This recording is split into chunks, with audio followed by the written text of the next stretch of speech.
Je vous bénis en ce jour, au nom puissant de Jésus-Christ, de toutes les bénédictions d'en haut les plus excellentes, de toutes les grâces célestes les plus excellentes. Vous tous qui nous suivez en distanciel, de près comme de loin, tout comme vous qui êtes là en présentiel, que Dieu fasse reposer sur nous tous une grâce particulière, surabondante. Donc, conformément aux restrictions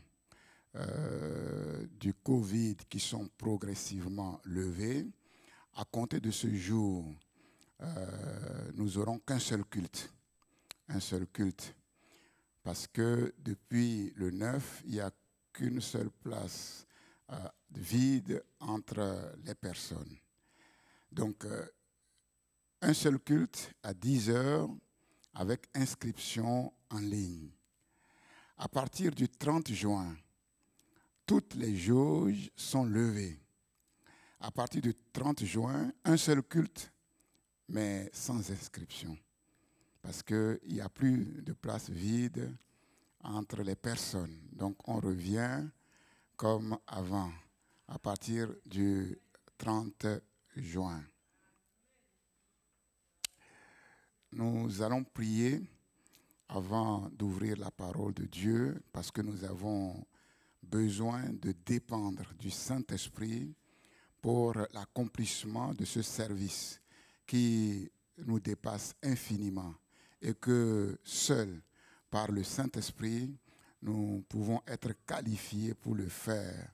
C'est le même Saint-Esprit qui nous a donné cette parole.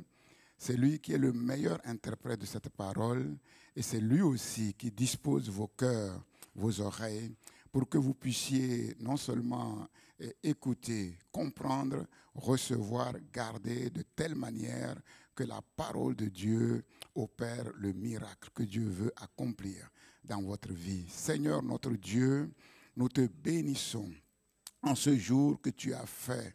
Oui, c'est un jour de joie, un jour de gloire, un jour de victoire. Oui, parce que tu es le maître des temps et des circonstances et tu as le pouvoir de faire concourir toutes choses au bien de ceux qui t'aiment. Père éternel, sois remercié pour ton esprit que tu nous as donné, qui est en nous, qui est sur nous, qui est avec nous, pour nous équiper à te servir convenablement, oui, avec efficacité. Père, et en particulier pour prêcher la bonne nouvelle du royaume de Dieu, avec tous ses signes dans sa double composante, horizontale comme verticale, de manière à ce que ta volonté soit accomplie dans les cœurs de ceux que tu as disposés pour entendre, comprendre cette parole, Seigneur. Nous voulons maintenant nous opposer à tous les ennemis de ta parole, Seigneur. Tous les esprits impurs ainsi que leurs agents humains qui opèrent contre ce lieu, de près comme de loin, nous proclamons que vous êtes vaincus à cause du sang précieux de Jésus-Christ et toutes vos œuvres consumées par le feu du jugement de la croix. Et parmi les plus opiniâtres, nous proclamons que le même sort qui a été infligé par Pharaon et son armée d'élite à la poursuite d'Israël, oui, en direction de la mer Rouge, le même sort qui a été infligé aux ennemis de Daniel et de ses compagnons en Babylonie, le même sort vous est infligé et que vos œuvres retombent sur vous et que votre maison, que votre postérité, votre héritage soit ravagé et que, oui, ce culte, Seigneur, soit un culte d'excellence. La proclamation de ta parole se fasse dans l'esprit d'excellence pour la gloire du roi des rois, du Seigneur des seigneurs que nous sommes venus élever. Ce n'est pas un homme que nous sommes venus élever, c'est celui qui est au-dessus de tout nom, le roi de gloire qui est assis majestueusement sur son trône infiniment élevé au-dessus de tous les trônes. À lui soit la gloire, la puissance et l'honneur aujourd'hui, demain, éternellement. Amen, amen, amen. Je vous prie de vous asseoir. Sois béni, Rabbi Prince, pour ton ministère, un ministère béni. Que la grâce de Dieu puisse te conduire toujours plus haut, toujours plus loin pour la gloire de Dieu. Nous sommes contents de faire ta connaissance. Nous continuons sur ce thème important, vivre dans la victoire du Christ pour faire la différence en cette génération. Et en fait, c'est un thème, bien sûr, qui nous parle en vérité de l'œuvre de la croix et de l'œuvre actuelle du Saint-Esprit. Et en fait, comme je vous l'avais annoncé, nous sommes maintenant dans, comment dirais-je, ce grand thème sur le Saint-Esprit. Ça va nous amener très loin, très très loin. On va passer peut-être des mois, peut-être, je ne sais pas. Donc avant d'aborder le thème sur Jésus, voilà, nous allons rester quelque temps sur le thème du Saint-Esprit. C'est lui, aujourd'hui, qui est le Dieu qui est sur la terre. Jésus est reparti et il nous a envoyé un autre consolateur de la même nature que lui-même pour maintenant poursuivre l'œuvre de Dieu, le plan de Dieu pour le salut de l'humanité. Donc, nous revenons sur le même texte que nous avons lu, en fait, le dimanche dernier, à savoir ce chapitre monumental de Romains 8.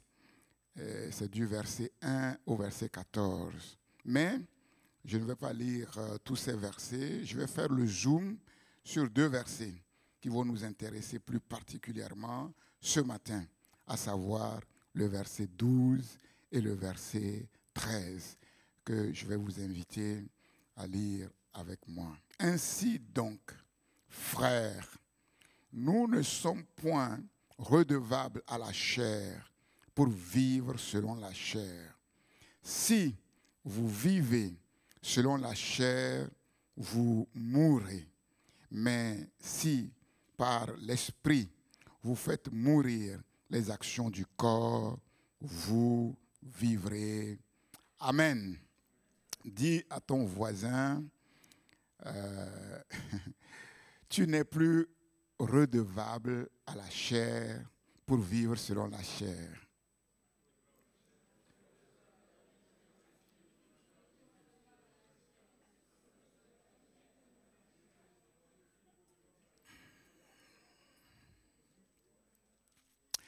Conformément aux annonces, donc après le culte, nous laisserons 30 minutes pour la communion fraternelle et à 12h30, nous commencerons notre assemblée générale ordinaire.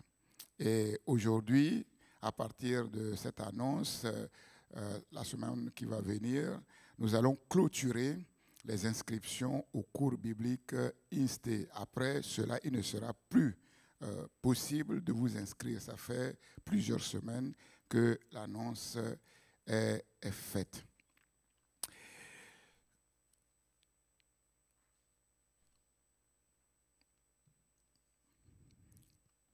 Vous attendez quelque chose? Je n'ai pas encore commencé et puis vous êtes déjà... C'est bien. Ça veut dire que vous êtes bien préparés. Vivre dans la victoire du Christ pour faire la différence en cette génération. En fait, on peut le résumer par deux versets que vous connaissez très bien.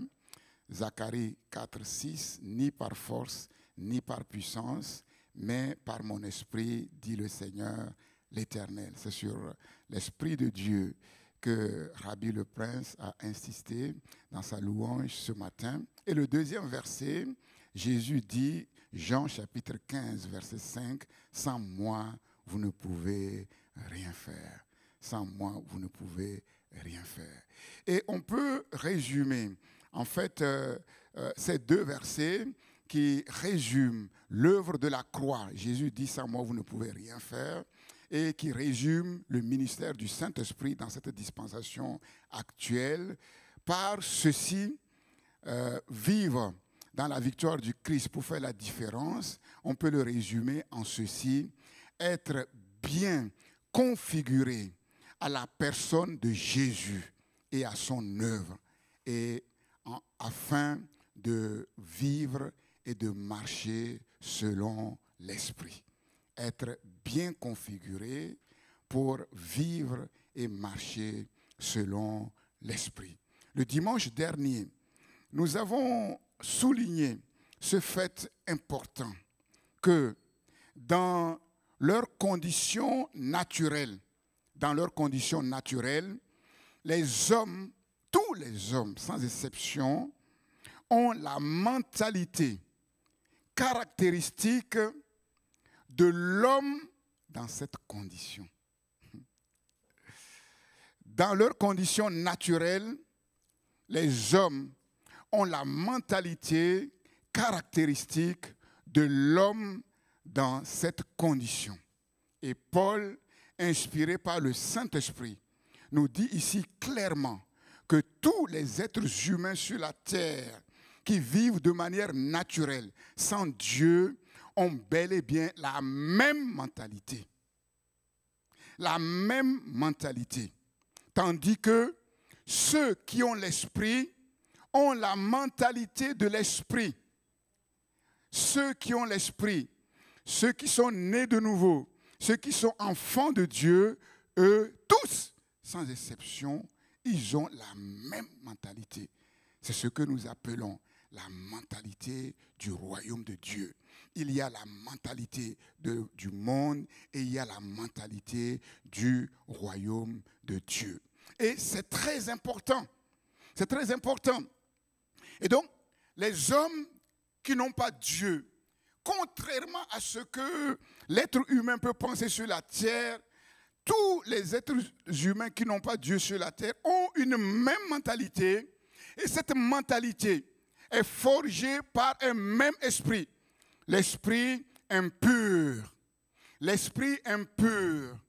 L'esprit impur dont nous savons qui il est en vérité, le prince de la puissance de l'air qui a pollué l'atmosphère, du monde entier et qui communique sans que les êtres humains en ont véritablement conscience, en fait, une même mentalité. Et cette mentalité est fondée sur quoi? Sur les traditions humaines, ce qui est enseigné à l'école, ce qui se passe sur les réseaux sociaux, ce qu'on écoute, on entend à la télévision, ce qui se passe sur les places publiques. Derrière tout ça, il y a une mentalité, il y a un esprit.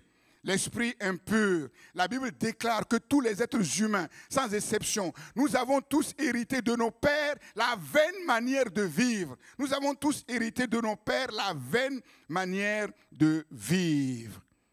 Tandis que les enfants de Dieu qui ont l'esprit, eux, leur mentalité est forgée par le Saint-Esprit sur la base de la parole de Dieu. C'est clair et c'est net. Un enfant de Dieu qui dit qu'il est enfant de Dieu, qui ne manifeste pas la mentalité du royaume de Dieu, cela veut dire deux choses. Ou c'est un faux chrétien, ou c'est un chrétien qui marche selon la chair. C'est très important. Et quelle est la caractéristique de la mentalité des non-chrétiens? C'est qu'ils ne veulent pas de Dieu. Ils ne cherchent pas Dieu. Les choses de Dieu ne les intéressent pas. Et c'est ce qu'on voit sur les réseaux sociaux, c'est ce qu'on voit à la télé. Même malgré la crise, les gens disent tout et n'importe quoi sur la télé. On n'a pas entendu une seule fois faire mention de Dieu. On ne fait pas mention de Dieu. On ne veut pas de Dieu. Les hommes disent, nous sommes majeurs. Nous sommes suffisamment grands pour résoudre nos problèmes. Ils ne veulent pas de Dieu. Ils ne veulent pas plaire à Dieu. Ils n'aiment pas la volonté de Dieu. Et même s'ils veulent plaire à Dieu, ils ne peuvent pas. Parce qu'ils sont tenus par un esprit qui est diamétralement opposé à l'esprit du royaume. Ils sont rebelles à Dieu. Pourquoi? Parce que c'est l'esprit de la rébellion, le rebelle qui les anime.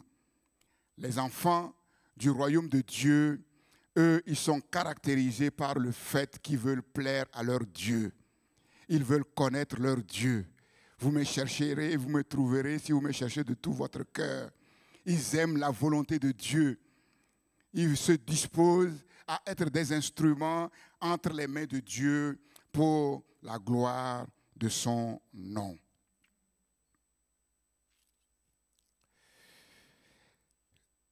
Je suis là devant vous comme les prophètes de l'ancienne alliance qui ont passé leur temps à interpeller leur génération en disant « Faites attention à la génération dans laquelle vous vivez, parce que cette génération est marquée par un sceau, par une mentalité, par une manière d'être, une manière de vivre qui n'est pas conforme à la volonté de Dieu, qui est contraire au plan de Dieu, afin que vous aussi, vous ne soyez pas jugés de la même manière qu'eux. » Et aujourd'hui, nous sommes là comme une voix qui crie dans le désert. Pourquoi? Parce que les temps sont avancés. Les temps sont mauvais. Nous le voyons. On n'a pas besoin de faire des efforts pour voir que les jours que nous vivons sont des jours mauvais, qui n'inaugurent rien de bon, qui n'augurent rien de bon. Les choses vont aller de mal en pire. On voit là qu'on est en train de retourner comme à la génération de Noé. La Bible dit à l'époque de Noé que la méchanceté était telle que l'Éternel ne pouvait rien tirer de bon. Les pensées étaient chaque jour tournées vers la méchanceté, vers l'iniquité. L'apostasie est là. Le diable redouble d'ardeur. Il a la même mise sur les médias. Il a la même mise sur tout ce qui se passe. Je vous avertis et je l'avertirai aussi longtemps que j'aurai le souffle de vie pour parler. Ceux qui ne comprendront pas ce que le Saint-Esprit va leur dire, Jésus reviendra et il repartira et ils resteront là. De la même manière que Dieu avait utilisé ma bouche pour vous préparer avant que le coronavirus vienne sur cet enseignement que je vous ai donné sur le désert, comment traverser le désert. Et nous avons vu que ceux qui ont été attentifs à ces enseignements, ils ont tenu pendant ce temps-là. Ce n'est pas un jeu, ce n'est pas de l'amusement, c'est sérieux, c'est sérieux. L'esprit qui opère derrière les réseaux sociaux, nous savons que c'est l'esprit impur. Même les inventeurs des réseaux sociaux, l'un des principaux inventeurs des réseaux sociaux, il y a quelques années, s'est repenti en disant que nous avons fabriqué un géant qui tue, mais qu'on ne peut pas arrêter. L'algorithme qui sous-tend toutes ces choses-là, c'est un algorithme pour attraper les gens, pour voler les vies. Et nous savons que ça a fait des victimes et ça continue de faire des victimes. Où est-ce que des enfants de 14 ans, où est-ce qu'ils ont trouvé cette idée de tuer? 14 ans tués, ils ont vu ça où? Réseaux sociaux. Réseaux sociaux. Et aujourd'hui, ils sont connectés. Ils dorment avec leur portable. Ils se réveillent avec leur portable. Mais c'est grave. L'esprit qui est derrière est diamétralement opposé à l'esprit de Dieu. La mentalité qui est derrière est diamétralement opposée à la mentalité de Dieu. L'esprit qui est derrière, c'est facile de le voir. Sur les réseaux sociaux, on fait tout pour plaire à l'homme. Tu n'as rien à faire. On fait tout pour plaire à l'homme. C'est la séduction à fond. Alors que la mentalité du royaume de Dieu, c'est nous qui devons tout faire pour plaire à Dieu. Donc vous comprenez que quelqu'un qui est habitué aux réseaux sociaux, où on fait tout pour lui plaire, on fait tout pour que tout soit agréable, quand il lit la parole, il est perdu. Ce n'est pas la même mentalité. Il ne comprend pas que d'un côté, on fait tout pour le séduire, pour l'attirer, pour le plaire, et puis de l'autre côté, on dit non, c'est toi qui dois tout faire pour plaire à ton Dieu. Il ne comprend pas. Vous me chercherez et vous me trouverez si vous me cherchez de tout votre cœur. Comprenez-le. Et vous comprenez que bien sûr, nous devons vivre avec notre époque mais avec sagesse et discernement. Sans la sagesse et le discernement, le courant va emporter impitoyablement. Et c'est ce que Paul nous dit ici. Le monde est caractérisé par une mentalité, une manière de voir, une manière de vivre. Et le royaume de Dieu est caractérisé par une autre mentalité qui n'a rien à voir avec la mentalité du monde, une manière de vivre, une manière de voir les choses. Le chrétien qui ne le comprend pas, qui n'a pas conscience de cela, est déjà, comme je l'ai dit, en danger.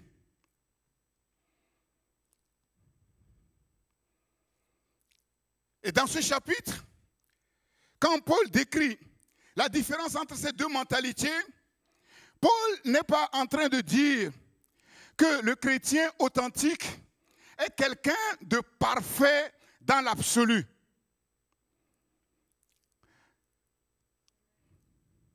Le chrétien n'est pas un superman. La chrétienne n'est pas une superwoman. Le chrétien, ce n'est pas quelqu'un de parfait dans l'absolu, mais le chrétien, c'est quelqu'un qui est configuré pour la perfection. Pourquoi? Parce qu'il est né de Dieu et que Dieu, qu'il appelle son Père céleste, est parfait. Et vous comprenez qu'on ne peut pas être né de quelqu'un qui est parfait, on ne peut pas être né imparfait. Voilà pourquoi, dans la charte du royaume de Dieu, qui décrit la mentalité du royaume de Dieu, dans Matthieu chapitre 5, verset 48, Jésus dit, « Soyez parfaits comme votre Père céleste est parfait. » Comprenons ce verset comme une promesse de Dieu. Non seulement le chrétien est configuré pour la perfection parce qu'il est né de Dieu et que son Père céleste est parfait, mais il a en lui les gènes, l'ADN de la perfection comme Jésus. Comme Jésus, son grand frère céleste. La preuve que nous pouvons être parfaits jusqu'à un certain niveau sur la terre, c'est parce que notre grand frère céleste, Jésus, qui est descendu du ciel, a marché sur la terre dans la perfection et c'est lui qui est notre modèle. Le chrétien vit à contre-courant du monde. Le chrétien dans ce monde est comme un poisson qui a des nageoires, un poisson qui a des écailles, un poisson dans lequel le Saint-Esprit a mis une dynamique, où Dieu a mis une force. Et le poisson est capable de remonter la Seine à contre-courant. Pourquoi? Parce que Dieu lui a doté d'un pouvoir, d'une capacité pour monter le fleuve à contre-courant. Et la Bible nous dit que nous, en tant qu'enfants de Dieu, nous sommes comme des poissons. Nous sommes capables de remonter le fleuve de ce monde à contre-courant. Pourquoi? Parce qu'il y a en nous quelqu'un, il y a en nous une personne. Cette personne, c'est le Saint-Esprit. Et le Saint-Esprit est plus fort que les nageoires d'un poisson. Le Saint-Esprit est plus fort que la dynamique qui est dans le poisson. Et le Saint-Esprit en nous, le Saint-Esprit sur nous, le Saint-Esprit avec nous, nous rend capables de remonter le monde à contre-courant.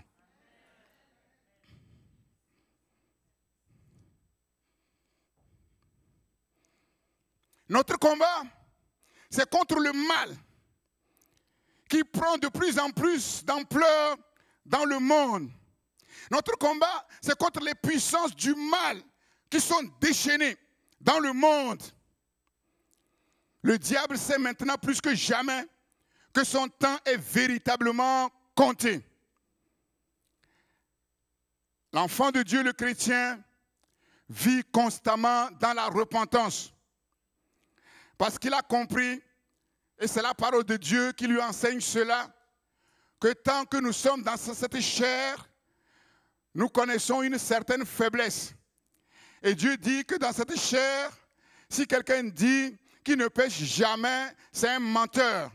Si quelqu'un dit qu'il n'a jamais eu une pensée mauvaise, c'est un menteur. Si quelqu'un dit qu'il n'a jamais dit un mot déplacé, c'est un menteur. Ça ne veut pas dire que la parole de Dieu nous appelle à dire, bon, puisque c'est comme ça, voilà, je vais penser mal. Non, non, non, ce n'est pas ça. Si nous faisons tous les efforts que nous devons faire pour ne pas pécher, il peut nous arriver de pécher involontairement. Et quand nous péchons involontairement, nous savons ce que nous devons faire pour être purifié, pour être pardonné. Le chrétien vit constamment dans la repentance. Quand il a fait quelque chose qui n'est pas bien, tout de suite, il demande pardon. Et quand quelqu'un lui a fait quelque chose qui n'est pas bien et qu'il demande pardon, tout de suite, il pardonne. Il s'efforce, avec l'aide du Saint-Esprit, de grandir chaque jour. Grandir chaque jour avec l'aide du Saint-Esprit dans la ressemblance du Christ. Dans la ressemblance de Jésus. Chaque jour, son effort, c'est de grandir chaque jour dans le caractère de Christ. Dans la ressemblance de Jésus, dans l'être d'abord et ensuite dans le faire. Dans l'être et dans le faire. Et c'est à cela, c'est la mission du Saint-Esprit qui est en nous. 1 Jean, chapitre 4, verset 17, là, dit ceci, tel il est, tel Jésus est, tel Jésus a été sur cette terre, tel nous aussi, nous sommes dans ce monde. Comment faire la différence en cette génération?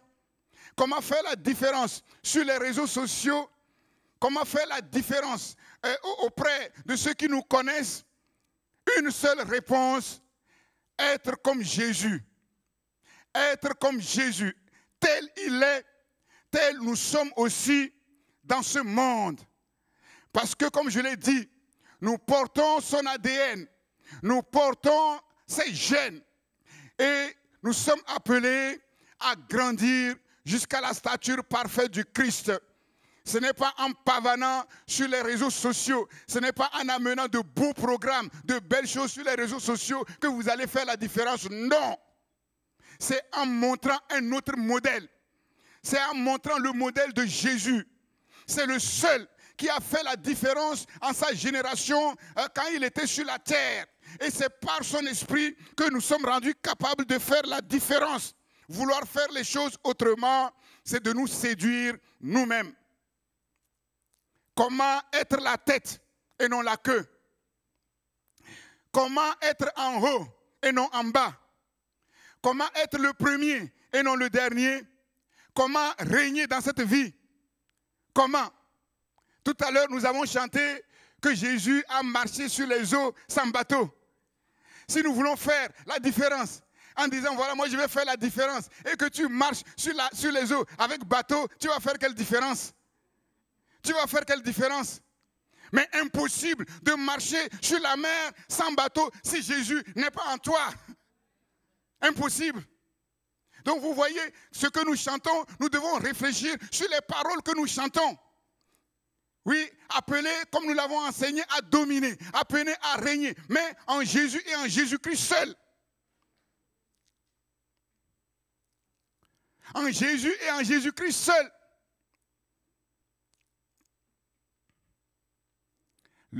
Le verset 13 que nous avons lu, il fait trembler. Il fait trembler. Si vous vivez selon la chair, vous mourrez. Bien-aimé, la parole de Dieu, c'est la vérité. Que tu sois d'accord avec la parole ou pas, que tu crois à cette parole ou non, que tu l'acceptes ou que tu ne l'acceptes pas, si la majorité, si les 99% des êtres humains sont contre cette parole, je vous dis une vérité, c'est cette parole qui aura raison, c'est cette parole qui s'accomplira.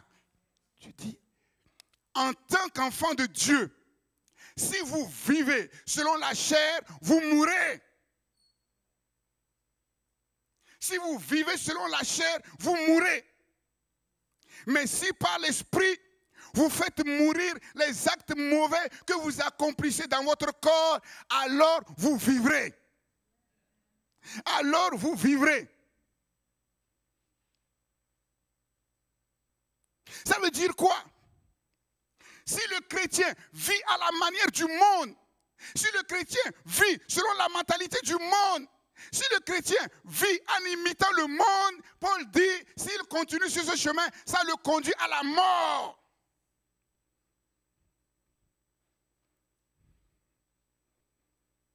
Parce qu'il est en train de montrer qu'il n'a pas l'Esprit de Dieu en lui, ou qu'il refuse de se soumettre à la parole de Dieu et à l'Esprit de Dieu. Mais si vous faites mourir les actes mauvais que vous accomplissez dans votre corps, vous vivrez.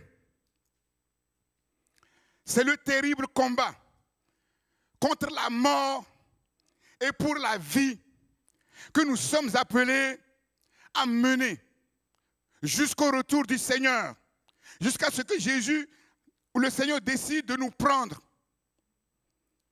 C'est le combat que nous sommes appelés à livrer contre la vie selon la chair. Si nous marchons dans la chair, nous ne combattons pas selon la chair, mais les armes avec lesquelles nous combattons sont puissantes pour renverser les forteresses. C'est ce que nous dit Paul dans 2 Corinthiens 10. Si nous sommes réellement nés de nouveau, c'est par l'Esprit de Dieu que nous sommes nés de nouveau. Ça veut dire que nous avons commencé par l'Esprit. C'est très bien. Mais nous devons continuer par l'Esprit et nous devons finir par l'Esprit. Autrement dit, Paul dit, vous mourrez.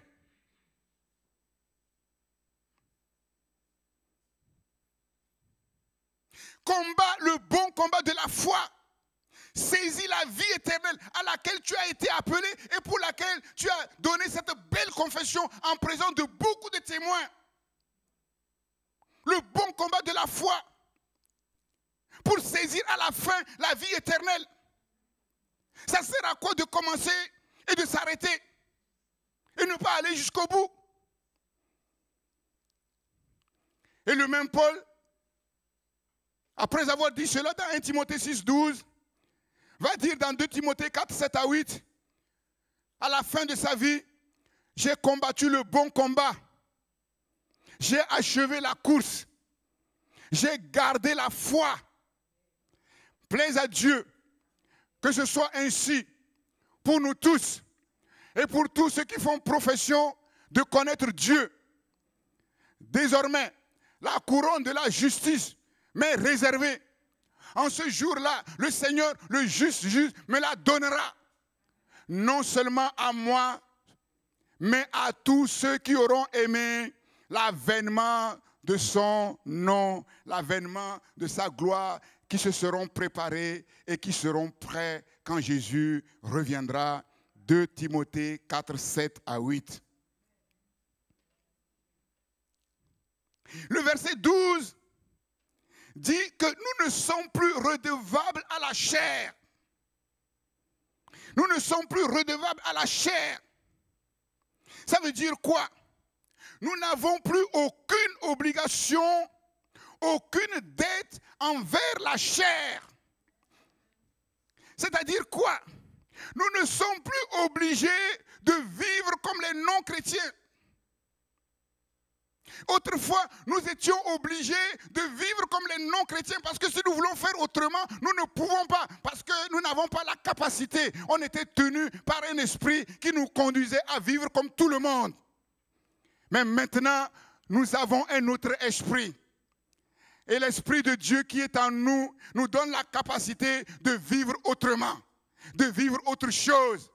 La chair a été crucifiée avec ses désirs, avec ses passions, avec ses mauvais désirs.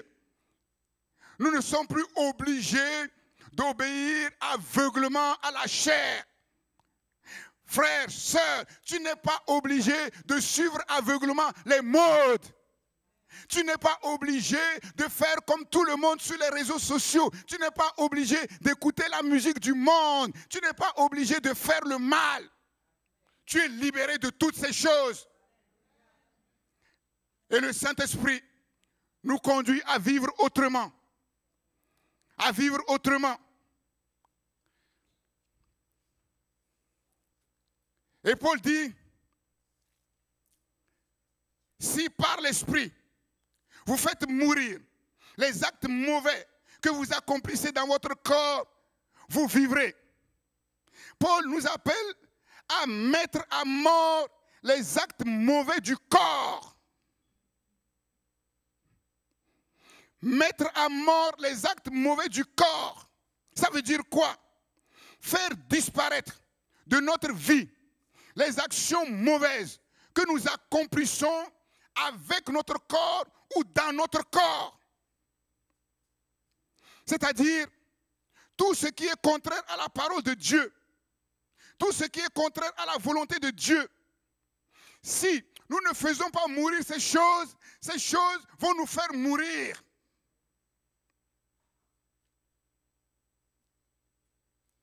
Le problème ici, ce n'est pas le corps, mais les actes que nous accomplissons avec ce corps.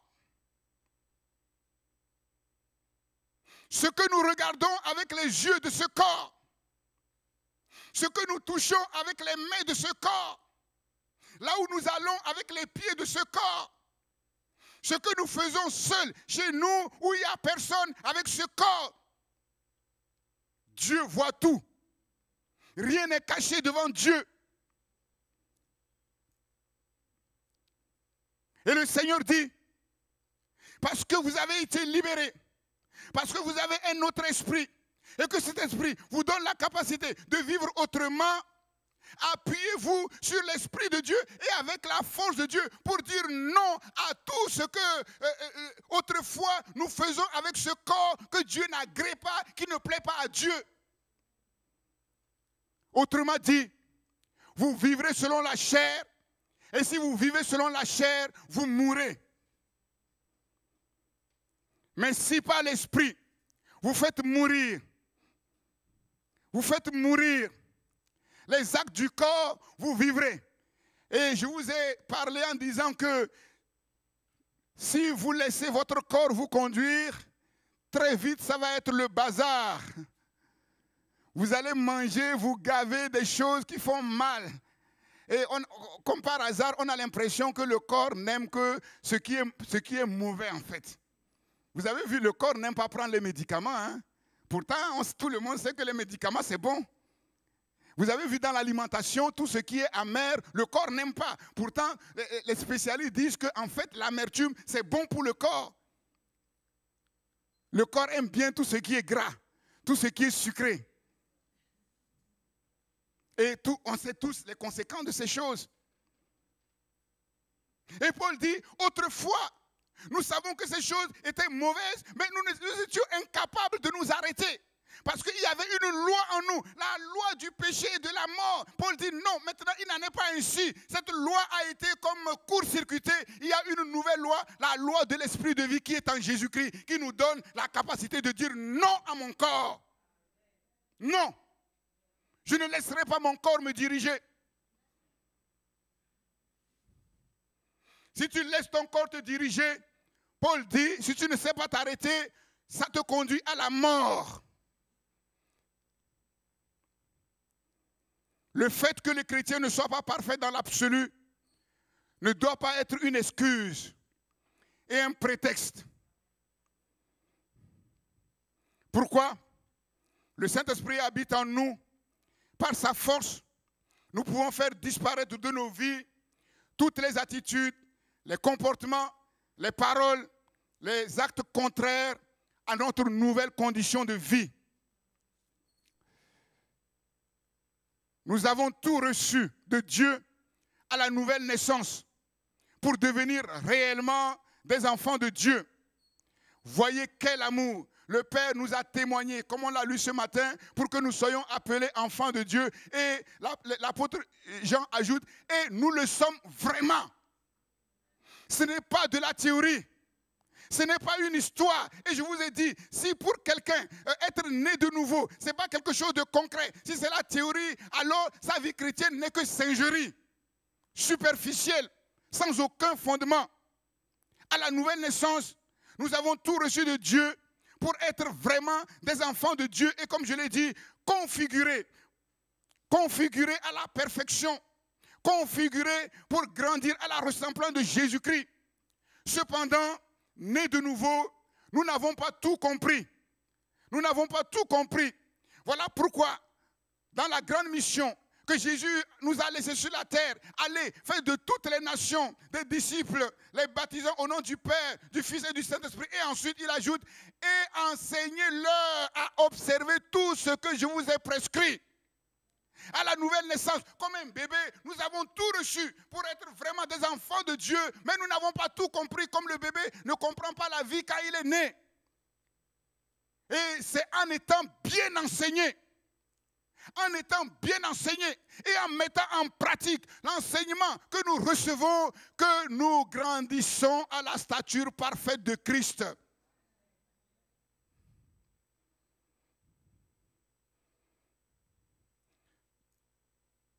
Nous sommes appelés à grandir spirituellement en mettant en pratique la parole de Dieu avec la force du Saint-Esprit. Toutes les fois que nous comprenons la parole de Dieu et nous la mettons en pratique, l'Esprit de Dieu qui est en nous œuvre en profondeur pour faire en nous ce que cette parole que nous mettons en pratique nous dit. C'est ce qu'il faut comprendre. Cette parole, elle est esprit et vie. Quand nous comprenons la parole et nous la mettons en pratique, le miracle de Dieu s'opère dans notre être, dans notre corps. Et si la parole de Dieu que nous mettons en pratique concerne la paix, alors nous allons voir la paix venir dans notre cœur. Si ça concerne l'amour, nous allons voir l'amour venir dans notre cœur. Si ça concerne la puissance et la force, nous allons voir la puissance et la force venir dans notre cœur. Parce que pour toutes les promesses que le Père nous a faites, c'est en Jésus qu'est le oui. Et le Saint-Esprit est capable d'accomplir en nous et au travers de nous tout ce que Dieu a dit qu'il veut faire en nous et au travers de nous. Nous sommes appelés à travailler à cela avec toute la force, la capacité que Dieu a mise en nous tout au long de notre vie chrétienne sur cette terre.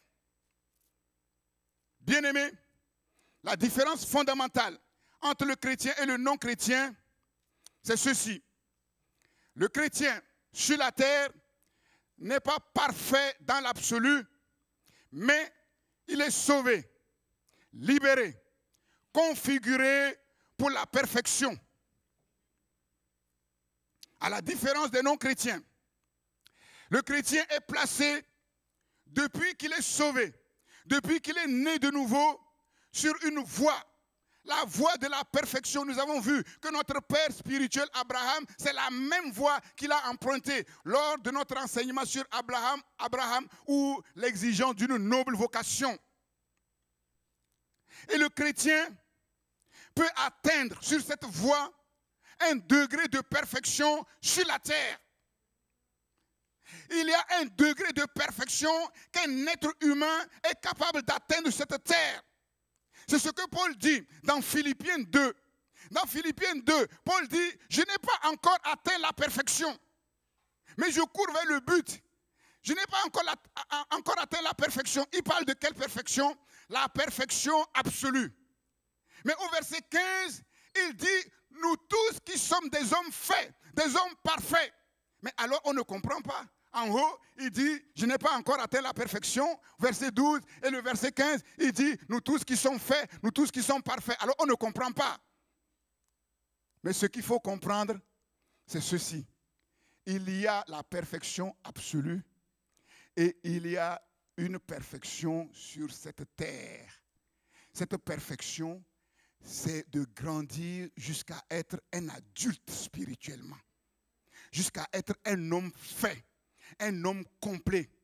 Quand le Saint-Esprit conduit quelqu'un et quand la personne se laisse conduire, il arrivera un jour où on va voir que cet homme est vraiment un homme. Cette femme est vraiment un homme.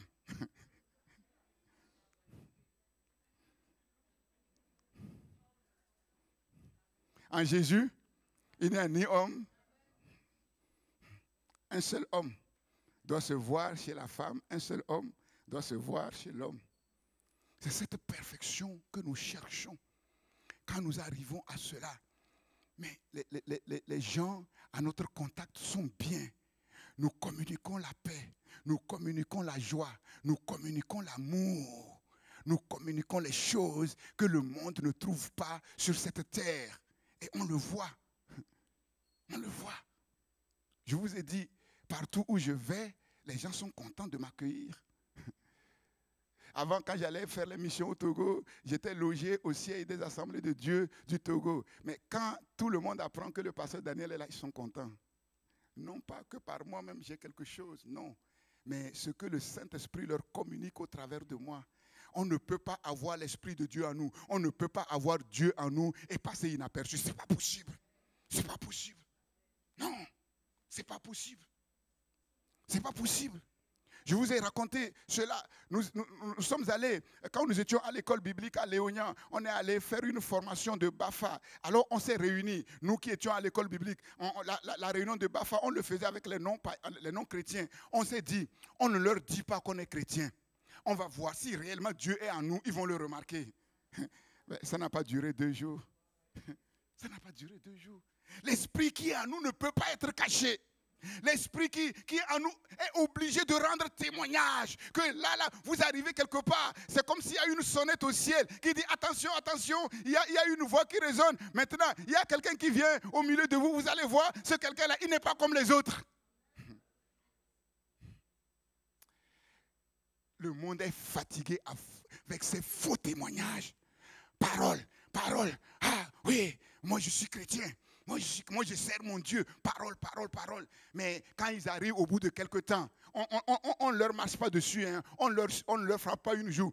On écorche seulement leur petit orteil. Là. Ah, mais tu n'as pas vu. Attends, mais qu'est-ce que tu fais là? Tu m'as touché ma petite orteil.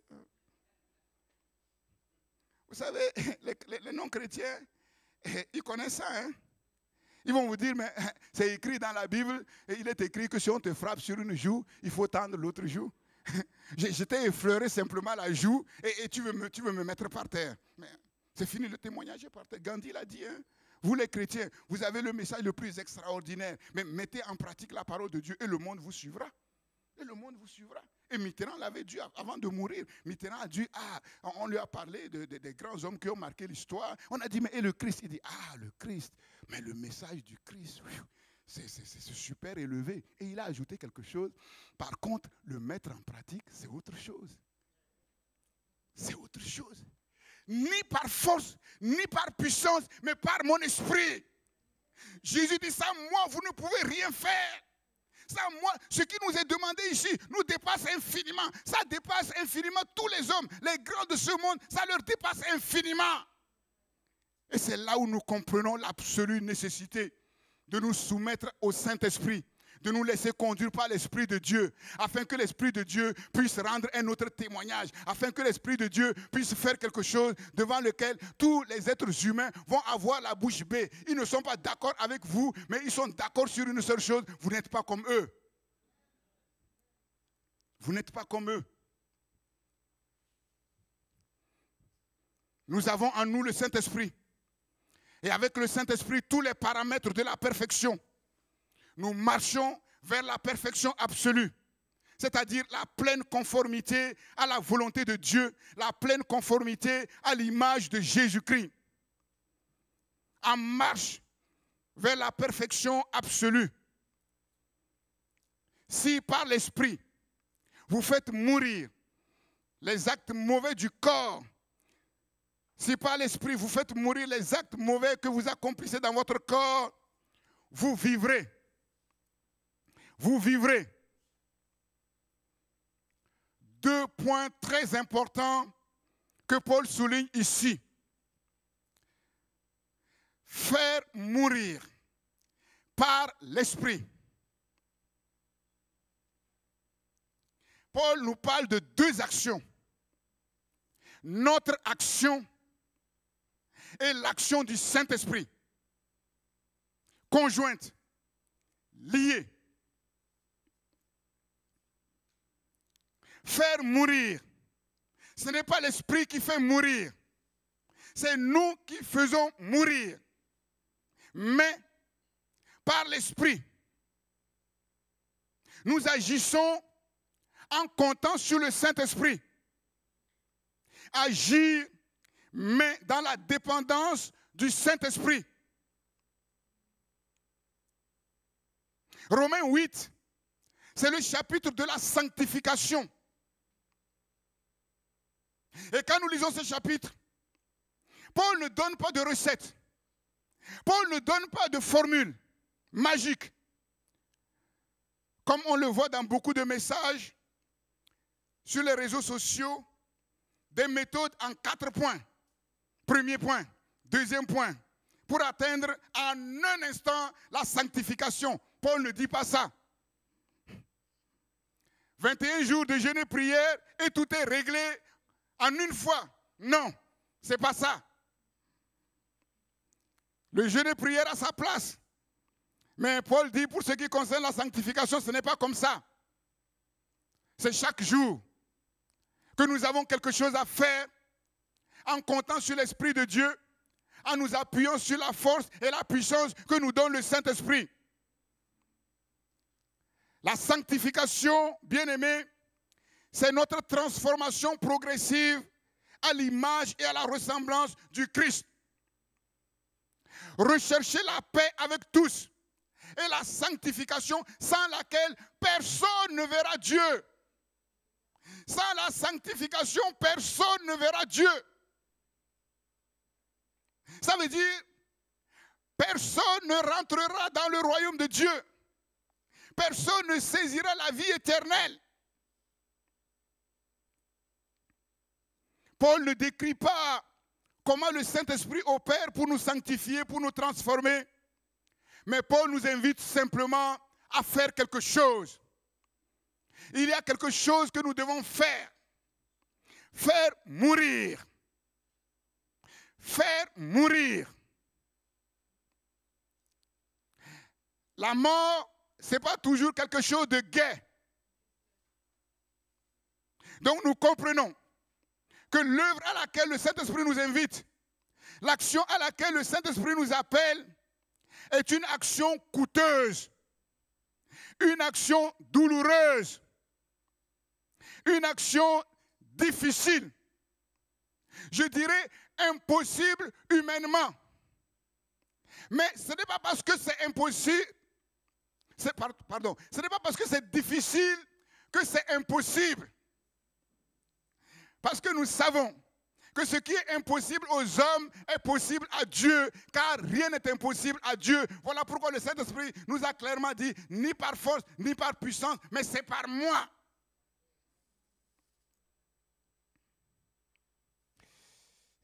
Sinon, impossible de grandir spirituellement. Impossible de voir Dieu. Impossible. C'est sérieux.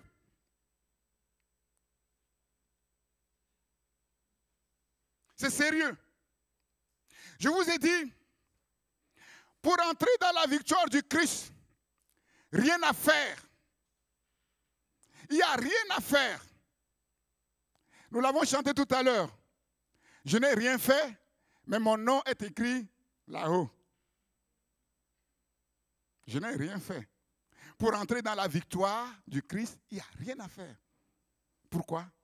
Parce que le Christ a tout fait. Maintenant, Dieu nous dit que pour demeurer dans cette victoire, nous devons tout faire. Nous devons tout faire. Bien-aimé, c'est une vérité. Si tu ne sais pas t'arrêter sur les réseaux sociaux, si tu ne sais pas utiliser ton portable, si tu ne sais pas maîtriser ton regard, ce que tu regardes dans les films, si tu ne sais pas sélectionner tes relations, tu ne sais pas choisir tes amis, la Bible dit, la victoire que tu as acquise, le diable va te la voler en un instant. Comprenez-le. Le salut qui nous est donné est gratuit parce que personne ne pouvait rien faire pour acquérir ce salut. Personne ne pouvait rien faire pour que Dieu puisse nous pardonner. Mais Dieu dit, maintenant que tu es pardonné, tu dois tout faire. Tu dois tout faire. Pourquoi? Parce qu'avant d'être sauvé, tu n'avais pas l'esprit. Avant d'être sauvé, tu étais un faible. Avant d'être sauvé, tu étais rien du tout. Mais maintenant que tu es sauvé, Dieu est en toi et Dieu en toi te rend capable de tout faire. Jésus a tout fait à la croix de Golgotha pour notre salut. Et c'est à nous maintenant de tout faire pour garder ce Jésus à nous. Si tu ne fais pas tout pour garder ce Jésus à nous, Jésus sera dehors. Il va être en train de frapper. Voici, je suis dehors, je frappe. Si quelqu'un entend ma voix, je rentrerai. Si tu vis n'importe comment, Jésus sera dehors. Le salut est gratuit. Oui et non. Parce que c'est impossible. Sur la terre, il n'y a rien qui soit gratuit, on le sait tous. Oui et non.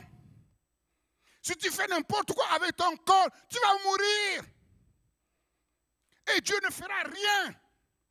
Parce que déjà, Dieu a déjà tout fait. Jésus a déjà tout fait. Jésus va te demander, la force que je t'ai donnée, tu fais quoi avec cette force?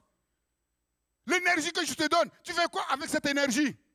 Dieu dit, vous me chercherez et vous me trouverez. Si vous me cherchez de tout votre cœur, vous laissez ça de côté. Vous courez après les choses du monde. Vous courez après l'argent. Vous courez après le mariage. Vous courez après les voyages. Dieu dit, ok, laissez-les courir.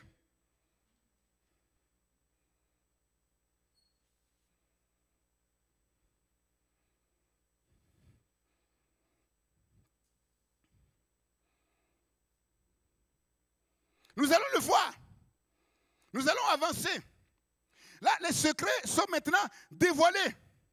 Je vous ai dit que je ne prêcherai plus de la même manière. Pourquoi? Parce qu'il y a trop de bébés spirituels aujourd'hui sur la terre. Ce n'est pas normal. Ce n'est pas normal. Les choses, les temps que nous vivons, c'est sérieux. Maintenant, Dieu donne une dernière occasion aux chrétiens de se ressaisir. Je vous l'ai dit, si cette parole vous passe en dessus, Jésus va venir et va passer en dessus également. Parce que cette parole, c'est Jésus lui-même. C'est lui qui est en train de se transmettre pour former son peuple avant son retour. Désormais, les deux camps seront bien posés. Le camp de Dieu sera bien posé. Les chrétiens, on verra clairement qu'ils sont chrétiens. Et de l'autre côté, les païens, on verra clairement qu'ils sont païens. Les faux chrétiens, on verra clairement qu'ils sont de faux chrétiens. Il n'y a plus de troisième voie. Ou vous êtes d'un côté, ou vous n'êtes pas de l'autre. Si vous n'êtes pas d'un côté, vous êtes de l'autre côté.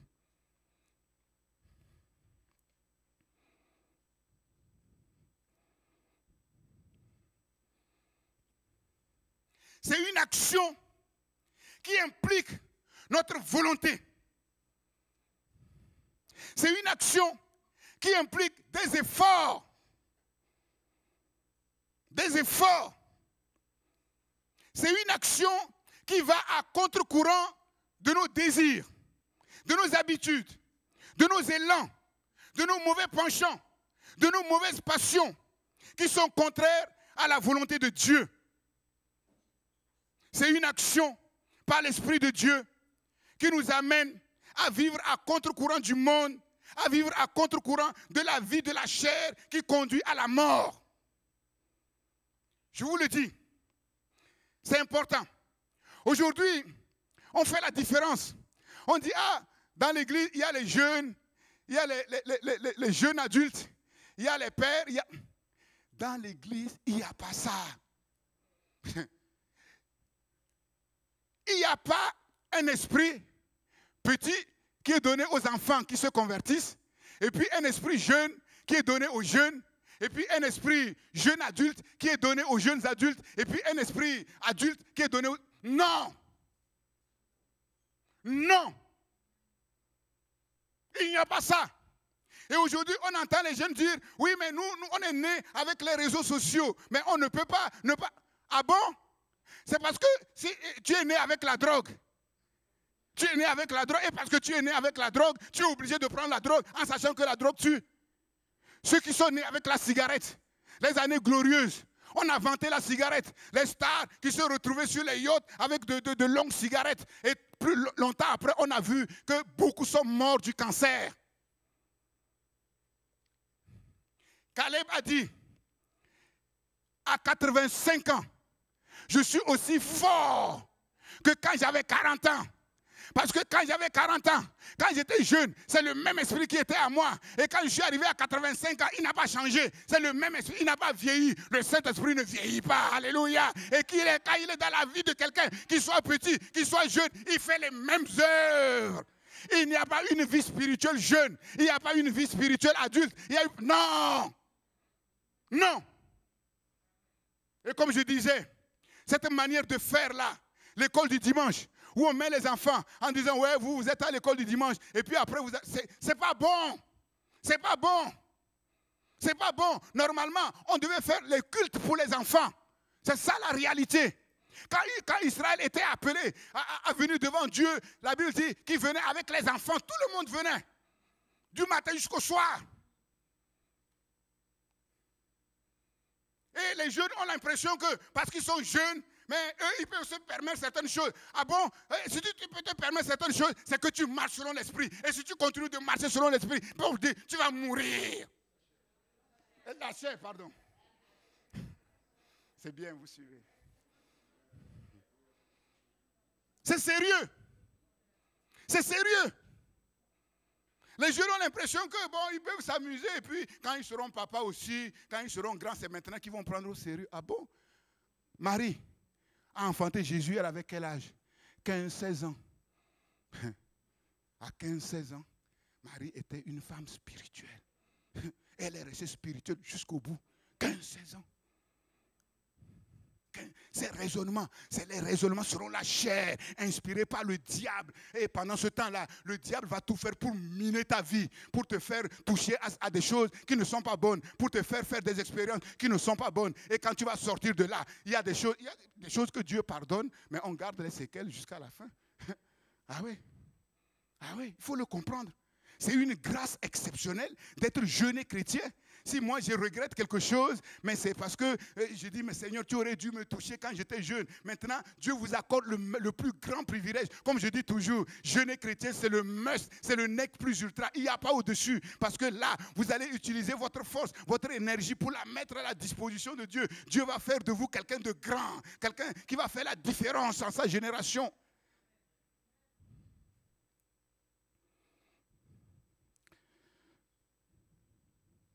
Il faut se faire violence contre tout ce que nous savons que Dieu attend de nous.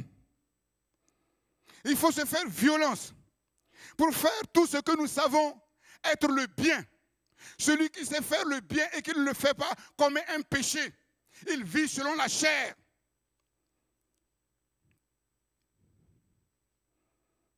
Il vit selon la chair. Et Paul dit ici, ce que Paul enseigne clairement ici, à propos de la sanctification, c'est que il y a la part de Dieu qu'aucun homme ne peut faire. Mais il y a notre part que Dieu ne fera jamais à notre place.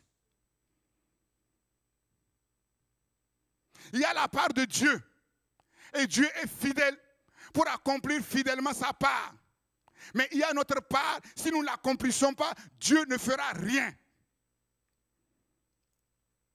Il n'y a pas de sanctification sans notre participation. 2 Pierre 1, je le lis pour vous.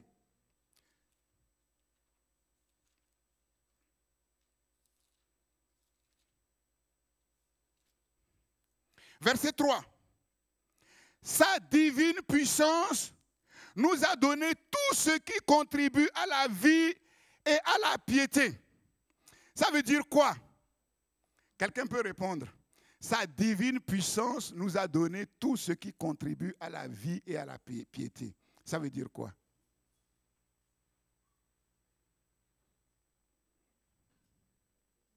Mais si vous parlez tous à la fois, ça va être compliqué de s'entendre. Ça veut dire quoi?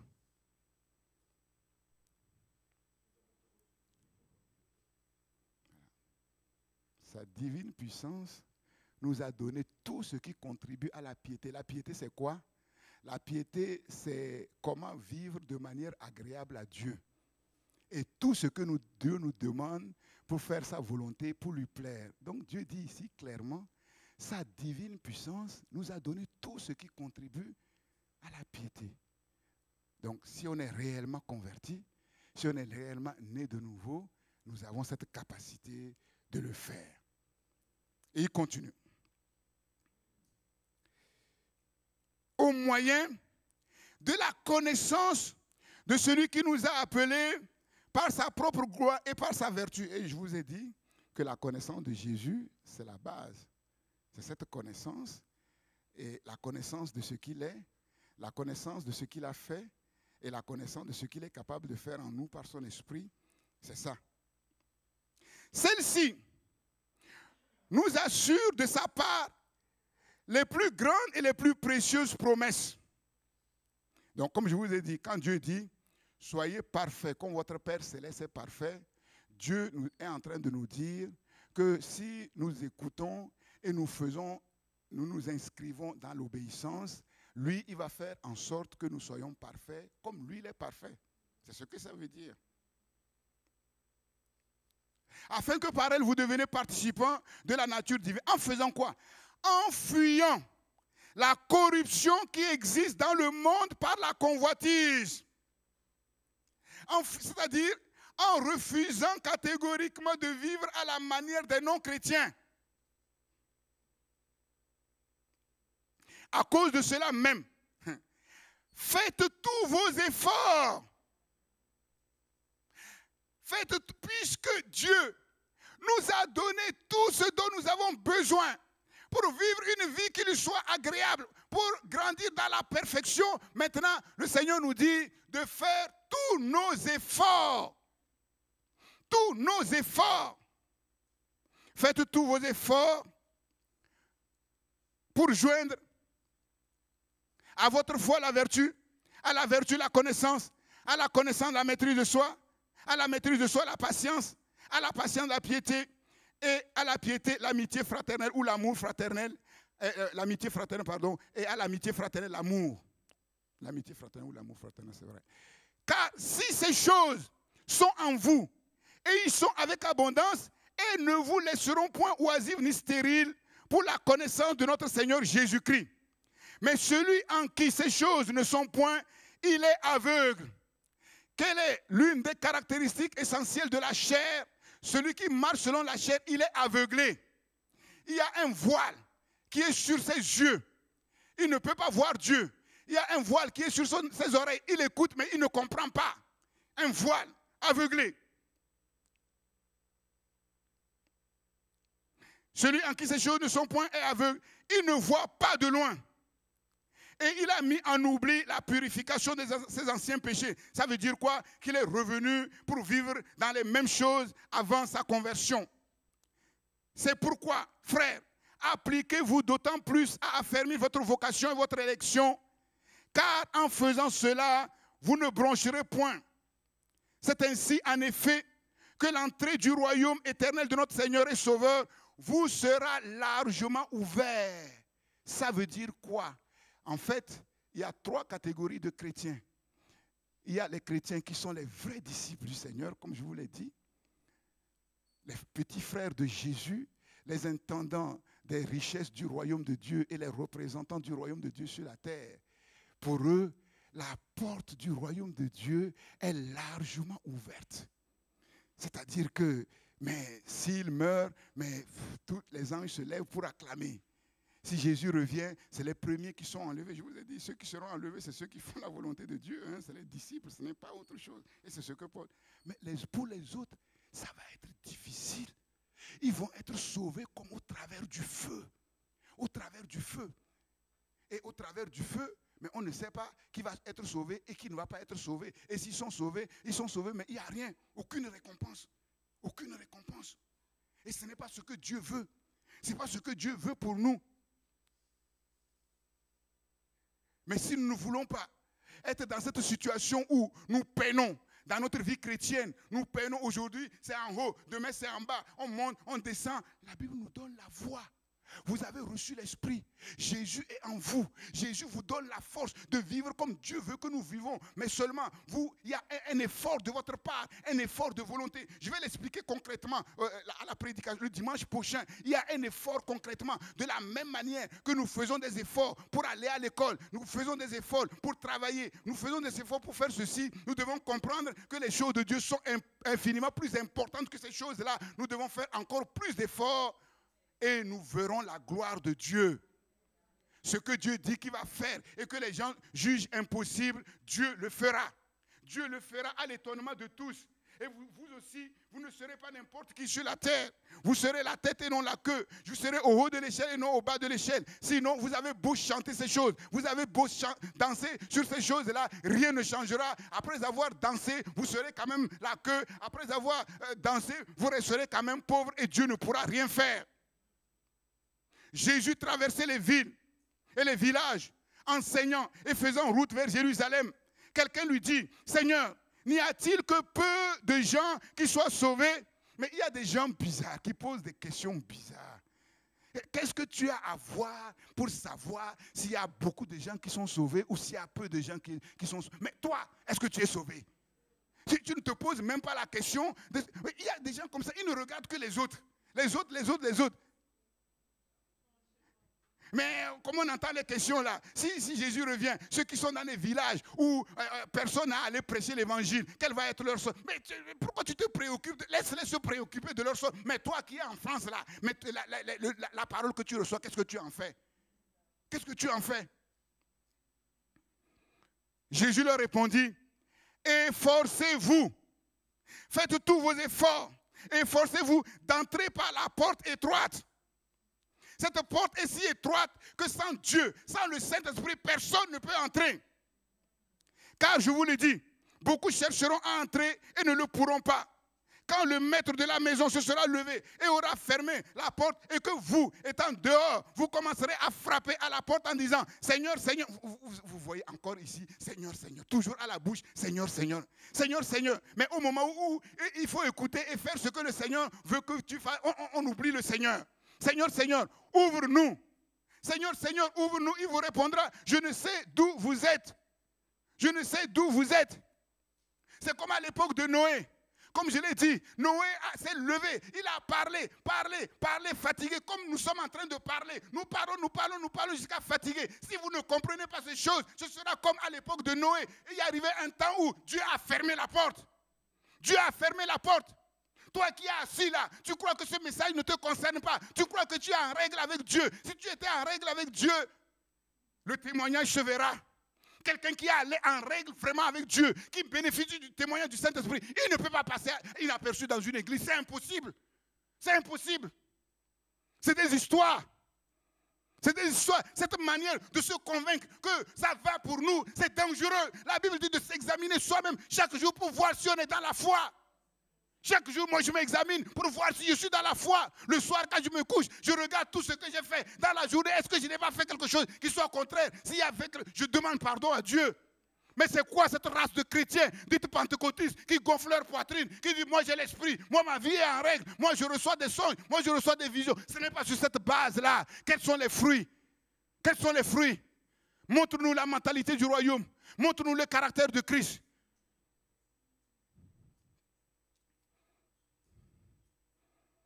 Et le Seigneur va répondre, je ne sais d'où vous êtes. Alors, vous vous mettrez à dire, nous avons mangé et bu avec toi. Tu as enseigné dans nos rues. Oui, j'ai fréquenté l'église Christ pour les Nations, 43-45 rue de Vitry. Pendant des années, je n'ai jamais manqué à une réunion. Aujourd'hui, les chrétiens manquent des réunions sans raison, sans que ça ne leur fasse rien du tout. Bon, c'est une autre chose. Nous avons mangé et bu devant toi, et tu as enseigné dans nos rues. Et il répondra, je vous le dis, je ne sais d'où vous êtes. Je ne sais d'où. Retirez-vous de moi, vous tous ouvriers d'iniquité. Je vous ai dit iniquité. Celui qui vit dans l'iniquité, c'est celui qui vit de manière contraire à la volonté de Dieu. C'est là qu'il y aura des pleurs et des grincements de dents quand vous verrez Isaac et Jacob et tous les prophètes dans le royaume de Dieu et que vous serez jetés dehors. Il en viendra de l'Orient, de l'Occident, du Nord, du Midi. Ils se mettront à table dans le royaume de Dieu. Et voici, il y en a des derniers qui seront les premiers et des premiers qui seront les derniers. Je vous avertis clairement, si Jésus revient maintenant, il y aura des pleurs et des grincements de dents. Je vous le dis. Si vous croyez, croyez. Si vous préférez croire autre chose, croyez autre chose. Quand Jésus reviendra, moi j'irai seul devant mon Dieu. Ah oui, chacun va comparaître seul devant son Dieu pour rendre compte des... Oui, vous avez fréquenté Christ pour les nations. Qu'est-ce que vous avez fait de ces enseignements qui vous ont été donnés? Imaginez quelqu'un qui fréquente pendant toute sa vie Christ pour les nations et il se retrouve en enfer. Les démons et le diable disent, mon ami, qu'est-ce que tu fais là? Mais ce n'est pas toi, on t'a vu, tu venais à Christ pour les nations. Et pourtant, l'église que tu fréquentais, mais les enseignements étaient bons, on a vu. On connaît le pasteur qui enseigne. Je vous ai dit, hein? On est connu là-haut. Quand Dieu nous a conduits à délivrer cette femme-là qui a été possédée chez Régis, quand on est sorti, on l'a appelé de quelque part. On est en direct là. Et on lui a dit, le pasteur qui t'a délivré, on le connaît. Celui qui sert Dieu, en vérité, il est connu. Il est connu du ciel, il est connu des démons. Toi, tu te lèves pour chasser les démons. Nous connaissons Paul. Nous savons qui est Jésus. Mais toi, qui es-tu? Et je vous ai dit une fois, je suis rentré au village. La nuit, dans un village, il y avait un fou. Un fou. Tout le monde le connaissait comme un fou. La nuit, ça faisait plus de 10 ans qu'il ne m'a pas vu. Et quand il me voit, il me regarde, il dit, ah, celui-ci, il rend témoignage. C'est un fils de Dieu. Un fou. Un fou. Si c'est un fils de Dieu. Comme Jésus, on disait, c'est un fils de Dieu. C'est ça. Les démons vont te dire, mon ami, mais on t'a vu. Tu allais tout le temps. Une fois même, on a voulu t'attaquer. Mais finalement, à cause de la prière de l'église, on n'a pas pu t'attaquer. Comment se fait-il que tu te retrouves avec nous ici? Les démons et le diable et les démons ne comprennent. Ils vont te dire, ils vont dire à la personne. Mais nous, c'est normal que nous soyons là. Et en fait, nous, on a profité quand même de la vie. Dieu nous a donné des millénaires. On a dominé le monde pendant les millénaires. Et pendant des millénaires, nous étions rois. Toute la gloire sur la terre était pour nous. On avait la sagesse. On faisait ce qu'on voulait des femmes. On faisait ce qu'on voulait des hommes. Tout ce que le monde a, c'était pour nous. On faisait ce qu'on voulait. Et on en a profité pendant des millénaires. Mais toi, pourquoi tu es venu avec nous? En vivant Kata Sarka, selon la chair, tu as gagné quoi? Rien. Rien. Rien. Tu ne pourras jamais avoir ce que Satan a eu sur la terre. Jamais avoir ce que les démons ont eu. Jamais avoir ce que les agents de Satan qui se sont vendus à Satan. Prosterne-toi et adore-moi. Et je te donnerai toute la gloire. Mais comment se fait-il que... Ils vont te dire, mais à cause de quoi tu as mis la parole de Dieu de côté pour te retrouver là? Explique-nous. Explique-nous. Aucune réponse. Moi, quand je regarde ma vie, je vous le dis clairement. Je vous le dis clairement, je suis quelqu'un, j'ai vécu dans la vie avant que le Seigneur me connaisse. Et je regrette amèrement parce que j'ai fait des bêtises. Et normalement, je devais mourir. Mais Dieu a eu pitié de moi. Dieu a eu pitié de moi. Quand je regarde ma vie avant et ma vie aujourd'hui, il n'y a aucune comparaison. À tout point de vue, sur le plan économique, sur le plan affectif, sur le plan intellectuel, sur tous les plans, je vis nettement mieux que tout ce que j'ai connu avant. Alors expliquez-moi, qu'est-ce qui vous retient dans ce monde pour vous empêcher de faire tous vos efforts pour saisir ce que Dieu veut vous donner? Expliquez-moi. Qu'est-ce que vous avez aujourd'hui? Qu'est-ce qui vous retient aujourd'hui et qui vous empêche de faire tous les efforts pour obéir à Dieu? Expliquez-moi. C'est ça qui est terrible. Et se retrouver en enfer pour rien. Notre vie est tellement courte. Même si on vit 80 ans, c'est rien. Regardez la vie de ceux qui ont de l'argent. On pense que si on a... Regardez la vie, on commence à mettre à nu la vie d'un milliardaire. C'est terrible. On voit tout ce qui était caché derrière. Mais terrible. Terrible. Terrible. Donc, si vous comprenez que si le diable et les démons ne comprendront pas, mais à combien plus forte raison les anges et le royaume de Dieu, on a tout fait pour nous. Tout. Il n'y a rien qui devait être fait que Jésus n'a pas fait. Jésus n'a pas fait. Voilà pourquoi, si quelqu'un se dit chrétien, et il se refuse d'écouter cette parole et de faire tous les efforts pour faire mourir en lui les actes mauvais. S'ils écoutent cette parole, il dit oui, le pasteur Daniel, il ne fait que parler des réseaux sociaux, il ne fait que parler des portables, il ne fait que parler de la musique du monde, des choses. Reste dans ça, tu vas voir, reste dans ça. Après, il faut expliquer aux démons pourquoi tu as préféré ces choses. Qu'est-ce que tu as gagné? Qu'est-ce que tu as gagné en vérité? La vie avec Dieu est nettement meilleure que toutes les vies sur la terre. Mais seulement, il faut accepter de satisfaire les conditions. Récemment, j'ai rencontré quelques amis avec qui, en 90, on a vécu dans ces choses. Quand ils m'ont rendu leur témoignage, je pleurais. Divorce par-ci, il y a un qui a un enfant par là. Et rien ne va. Rien ne va. Et mes anciens copains d'université à Dijon, j'ai rencontré un, c'est lui qui a cherché à me rencontrer. Quand il m'a vu, il dit, ah mais Daniel, tu n'as pas changé. Tu n'as pas changé. Mais quand je les ai regardés, vous avez changé.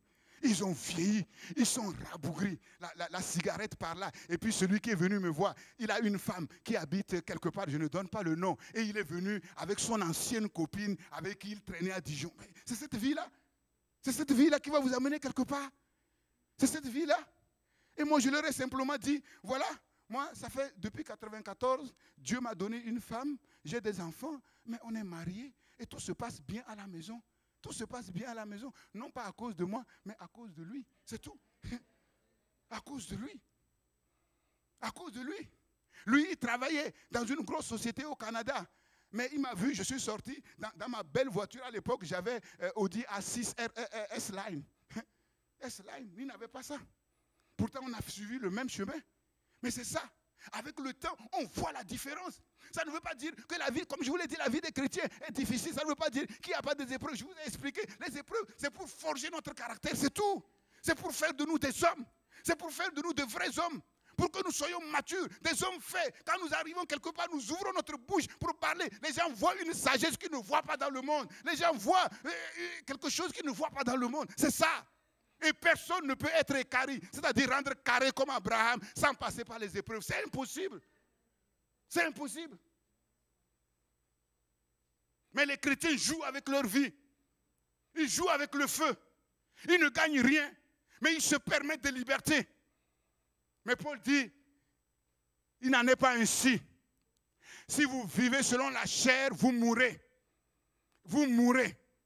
Mais si vous faites tous vos efforts en vous appuyant sur la force que vous donne l'Esprit de Dieu, sur la puissance que vous donne l'Esprit de Dieu pour dire non à toutes ces choses mauvaises dans lesquelles votre corps vous conduit, alors vous vivrez. Vous vivrez. Vous vivrez. Dieu nous appelle à l'action, mais seulement par la force et la puissance du Saint-Esprit. Comment le comprendre? Comment cela est-il concrètement possible? C'est ce que nous allons voir le dimanche prochain. Que le nom du Seigneur soit béni, Seigneur. Sois loué, Seigneur. Sois loué, Seigneur. Sois loué. Tu n'es pas venu pour s'amuser sur la terre. Et tu n'appelles pas les élus pour s'amuser sur la terre. C'est la chose la plus sérieuse qui soit. S'il y a quelqu'un qui peut amener autre chose sur cette terre, ce sont tes enfants, tes serviteurs. C'est eux qui ont véritablement la main sur le gouvernail de la barque, Seigneur, qui entraîne le monde entier. Les jours sont mauvais, Seigneur. Père, et nous le voyons. Nous ne pouvons pas jouer à la politique de l'autruche. Et toi, tu nous parles pour nous équiper, pour nous donner les moyens, oui, de vivre, même dans ces jours mauvais. Comme tu dis dans ta parole, celui qui te sert, qui te suive, celui qui te sert, tu l'honores.